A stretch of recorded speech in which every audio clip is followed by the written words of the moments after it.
अस्सलाम वालेकुम। आज मैं मोहतरम आपको जो बताने चला हूँ बहुत ही अहम ये टॉपिक है बच्चों के दांत निकालने का, डेंटिशन। बच्चे आमतौर पे 6 महीने में दांत निकालना शुरू कर देते हैं, लेकिन बाज़ औक़ात बच्चे 1 साल भी उनको लग जाता है और बाज़ बच्चे 6 महीने से पहले भी शुरू कर देते हैं। तो नॉर्मल जो इनकी औकात दांत निकालने की है वो 6 माह की है, लेकिन जो बच्चे देर से निकालते हैं या इससे पहले तो उसमें कोई ना कोई प्रॉब्लम ज़रूर होता है। आमतौर पे बच्चों में जो प्रॉब्लम आते हैं उनमें असहाल, कै, सूखापन, बुखार, पेट दर्द और दांतों का गलना सड़ना। तो इन बीमारियों में माएँ जो हैं ख़ुसूसी तौर पे बहुत परेशान होती हैं। ऐसी अद्वियात जो मैं आज आपको बताने चला हूँ, जिसमें आप जो जूनियर डॉक्टर्स हैं उनको फ़ायदा होगा और आम आवाम जो है उनको भी फ़ायदा होगा।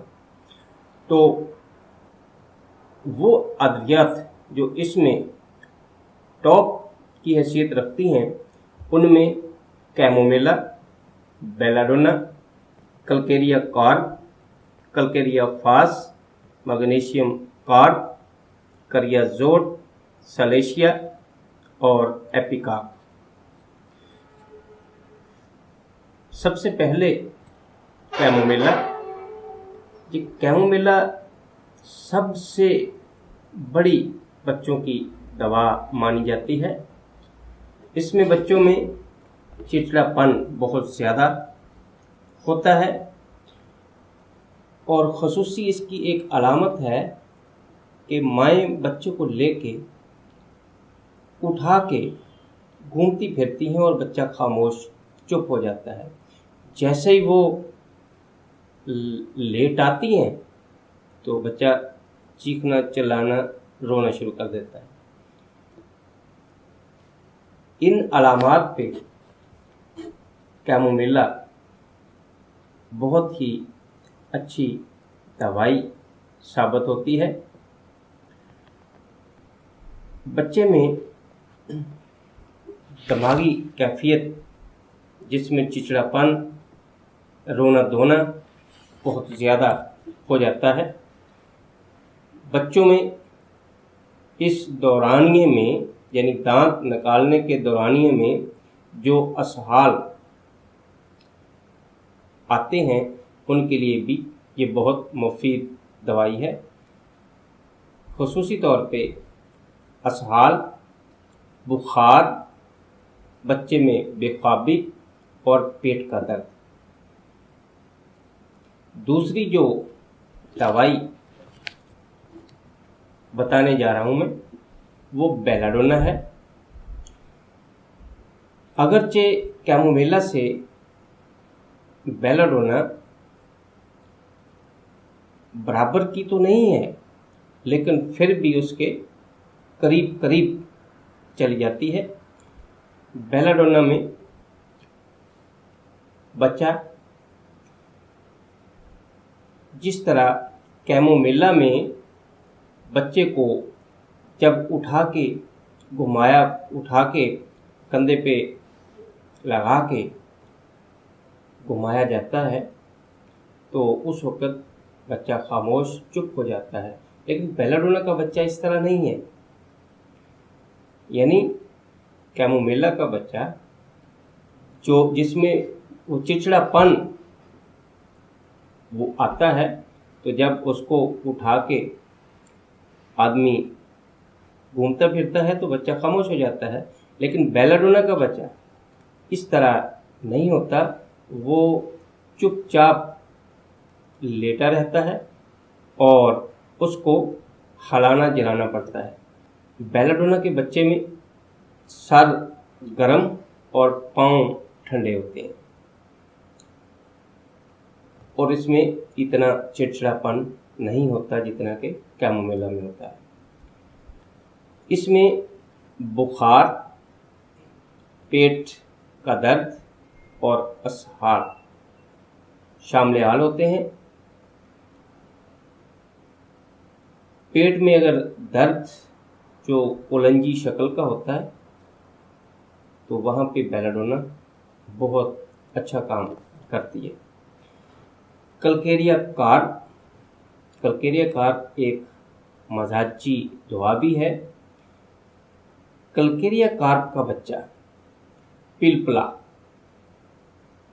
मोटा ताज़ा और पिलपला होता है। इसकी दूसरी अहम अलामत सोते वक्त सर पे पसीना, ये बहुत ही इसकी अहम अलामत है। वो पसीना सोते वक्त सर पे आता है। पखाना और कै जो खटी होती है, सोअर यानी उसमें खटास आती है। और कलकेरिया कार्प के मरीज़ के पाँव जो होते हैं ठंडे होते हैं, यानी कलकेरिया कार्प के मरीज़ के पाँव ठंडे, सर पे पसीना और पखाना और कै खटी, तीनों अलामात यकजा अगर किसी बच्चे में मिलती हैं तो इंशाअल्लाह एक कलकेरिया कार्प उसको बहुत फ़ायदा देगी। इसी तरह अगर बच्चा दांत देर से निकालता है, यानी मोटा ताज़ा भी है, पिलपला और उसके सर पे पसीना और असहाल और कै खटी, और ऐसे बच्चे जो दांत देर के बाद निकालना शुरू करते हैं तो वहाँ भी कलकेरिया कार्प बहुत अहम किरदार अदा करती है। कलकेरिया फास ये भी बच्चों में बहुत अहम दवाई मानी जाती है। ड्यूरिंग डेंटेशन दांत निकालने के दौरान जब बच्चा कमज़ोर हो जाता है और उस वक़्त भी ये दवाई काम करती है।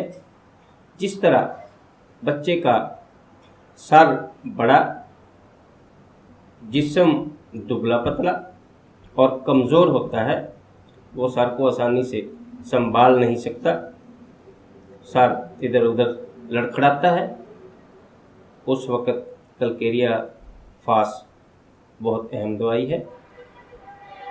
कलकेरिया कार्प और कलकेरिया फास, कलकेरिया कार्प में बच्चा मोटा ताज़ा और कलकेरिया फास में बच्चा कमज़ोर। कलकेरिया कार्प का बच्चा जिसका पेट बड़ा होता है और कलकेरिया फास का बच्चा जिसका पेट ज़रा दबा होता है और उसकी जो पीठ वहाँ झुर्री उसकी पड़ती है, यानी कमज़ोर महसूस होता है।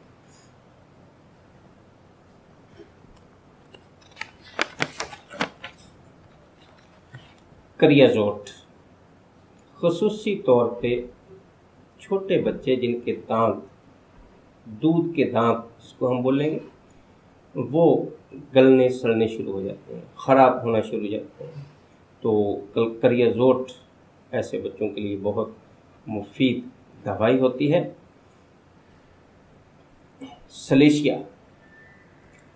सलेशिया जे भी एक तीसरी मजाजी दवा है। कलकेरिया कार्प और कलकेरिया फास से ये मुशाबियत रखती है। इसको ज़रा समझने की बात है कि सलेशिया में बच्चे के सर पे पसीना जैसे कलकेरिया कार्प में आता है, और सलेशिया के बच्चे का जिस्म बराबर, जबकि कल्केरिया कार्प के बच्चे का पेट बढ़ा हुआ होता है। सलेशिया में कब्ज, और ये ऐसी कब्ज कि जब बच्चा पखाना के लिए बैठता है तो पखाना आने की कोशिश होती है लेकिन आता नहीं है, तो उस वक़्त ये बहुत अहमियत की हमल है।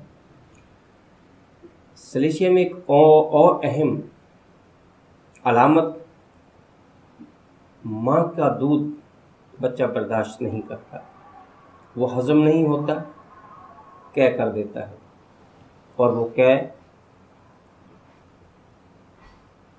के लिए आप सलेशिया का इस्तेमाल करवा सकते हैं।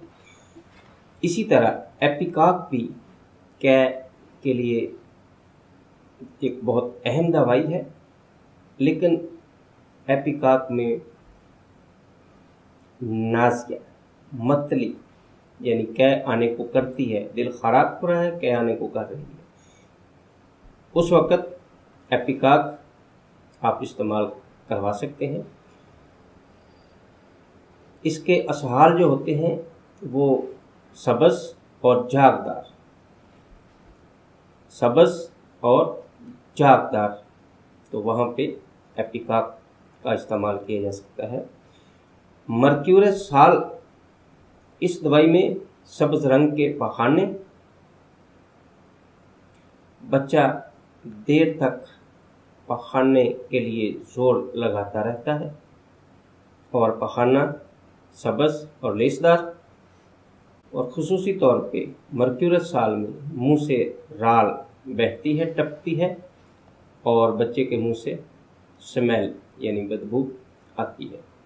तो ये मेडिसिन जो मैंने आपको अभी बताई हैं बहुत ही अहमियत की हामल हैं, बहुत ही अहमियत की हामल हैं। तो जितने भी हमारे डॉक्टर्स हैं, तो अगर इस वीडियो को गौर से सुन लें तो इंशाल्लाह वो अपनी प्रैक्टिस में बहुत कामयाबियाँ तय करते जाएंगे, और जो पढ़े लिखे लोग या जो होम्योपैथिक को जानने वाले या इसके जो फॉलोअर हैं या इसको जो पसंद करते हैं, वो भी इससे फ़ायदा ले सकते हैं। मेरी इस वीडियो को अगर पसंद आपको आए तो शेयर ज़रूर कीजिएगा। अपना ख्याल रखिएगा। वस्सलाम।